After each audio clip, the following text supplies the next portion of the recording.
Shalom, selamat pagi Bapak Ibu, Saudara, dan anak-anak yang senantiasa dikasihi dan mengasihi Tuhan Yesus Kristus. Kembali kita berjumpa dalam program Renungan Satu Hati, Sapaan Tuhan tiap pagi dari GKJ Condong Catur untuk edisi hari ini, Senin, tanggal 3 April 2023. Semoga kita semua dalam keadaan sehat dan sukacita. Dan aktivitas hari ini kita akan dasari dengan membaca dan merenungkan sebagian dari sabda Tuhan. Namun sebelumnya marilah kita buka di dalam doa. Mari kita berdoa. Segala puji dan syukur kami naikkan kepadamu ya Bapa, atas segala berkat dan kemurahan-Mu di sepanjang kehidupan kami. Kami juga mengucap syukur atas pimpinan dan penyertaan Tuhan di dalam kami beristirahat semalam, sehingga kami dapat bangun pada pagi hari ini untuk menikmati hari baru pemberian Tuhan. Tuhan, pagi ini kami hendak mengawali aktivitas kami dengan membaca dan merenungkan sebagian dari sabda Tuhan. Untuk itu, mampukan kami untuk mendengar, memahami, bahkan dapat melakukan apa yang menjadi kehendak-Mu melalui firman ini. Di dalam Kristus Yesus Tuhan kami, doa ini kami naikkan. Amin. Bacaan firman Tuhan hari ini terambil dari Lukas 23 ayat 44 sampai dengan 46. Dan adik Alia, jemaat Praremaja GKJ Condong Catur, akan membacakannya untuk kita semua. Silakan Dek Alia. Bacaan kitab suci pagi ini diambil dari Lukas 23 ayatnya yang ke-44 sampai 46. Ketika itu hari sudah kira-kira jam 12, lalu kegelapan meliputi seluruh daerah itu sampai jam 3. Sebab matahari tidak bersinar, dan tabir bait suci terbelah dua. Lalu Yesus berseru dengan suara nyaring, "Ya Bapa, ke dalam tangan-Mu kuserahkan nyawaku." Dan sesudah berkata demikian, ia menyerahkan nyawanya. Demikian firman Tuhan. Terima kasih Alia. Kiranya Tuhan memberkatimu baik di dalam studi maupun di dalam berpelayanan. Hari ini kita sudah memasuki bulan April tahun 2023. Dan pada bulan April ini tema besar renungan satu hati kita adalah "Ke dalam tangan Bapa aku serahkan hidupku". Tentu ini juga berkaitan bahwa pada bulan April ini kita memasuki masa kesengsaraan Tuhan Yesus. Dan renungan-renungan pada bulan ini mendorong atau mengajak kita untuk meneladani Yesus yang senantiasa berserah pada kekuasaan Allah Bapa. Sedangkan judul renungan hari ini adalah pasrah dan menyerah.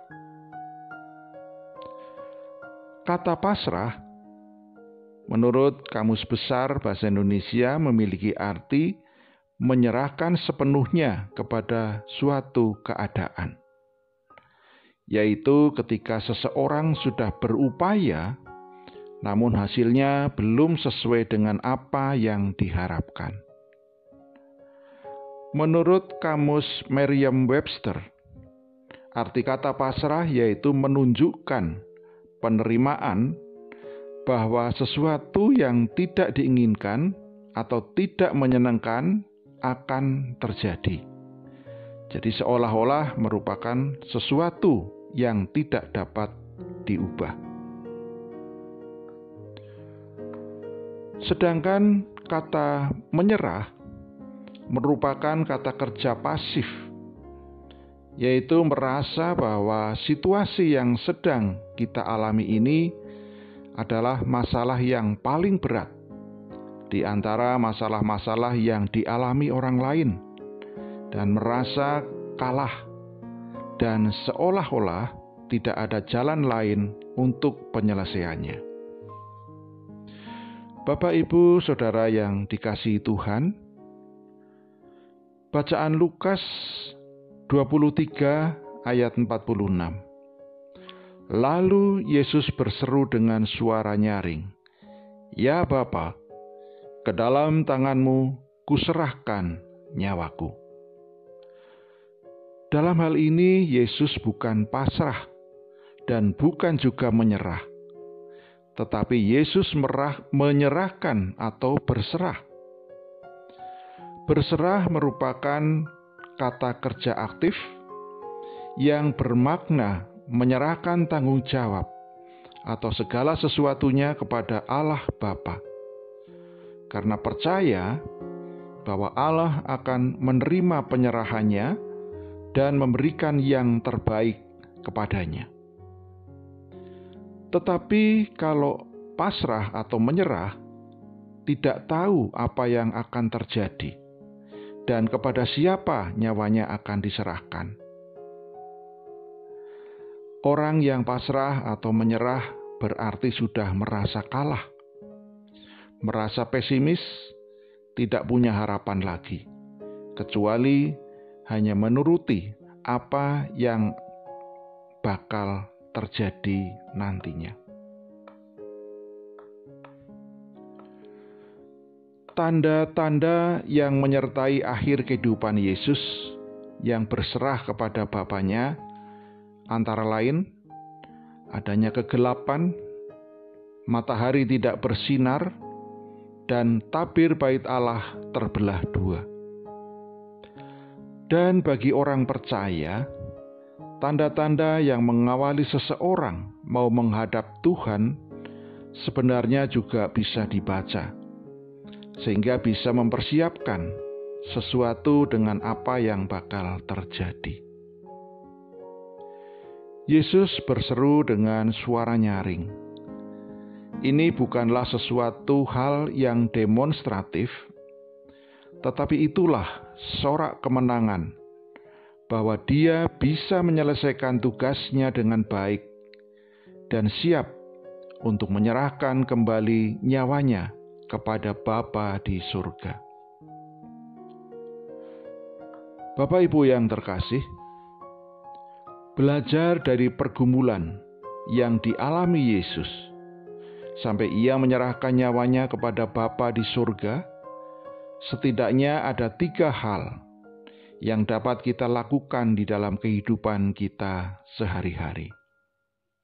Yang pertama, masalah boleh datang dan kita alami.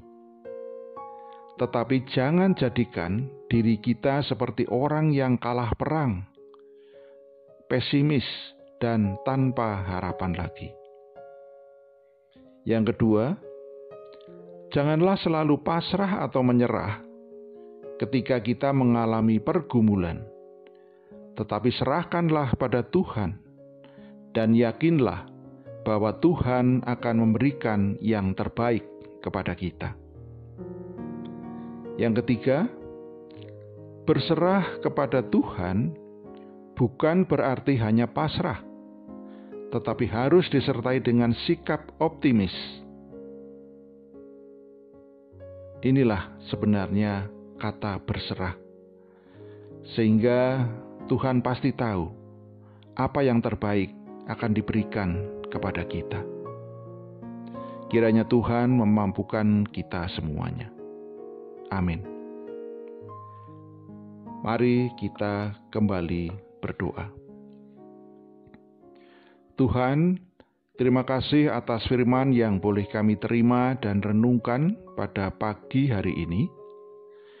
Mampukan kami untuk memahami dan melakukan apa yang menjadi kehendak-Mu di dalam kehidupan kami sehari-hari. Mampukan kami, ya Allah, agar kami dapat belajar dari sikap Yesus ketika kami menghadapi pergumulan di dalam kehidupan kami. Dan biarlah kami tidak menjadi orang yang hanya pasrah atau menyerah, seperti orang yang tidak berpengharapan. Tetapi biarlah kami dapat senantiasa berserah kepada pimpinan dan penyertaan Tuhan. Inilah doa dan ungkapan syukur kami yang kami naikkan hanya di dalam nama Bapa, Putra, dan Roh Kudus. Amin. Demikian firman Tuhan. Selamat menjalankan aktivitas hari ini. Tuhan Yesus memberkati kita semua.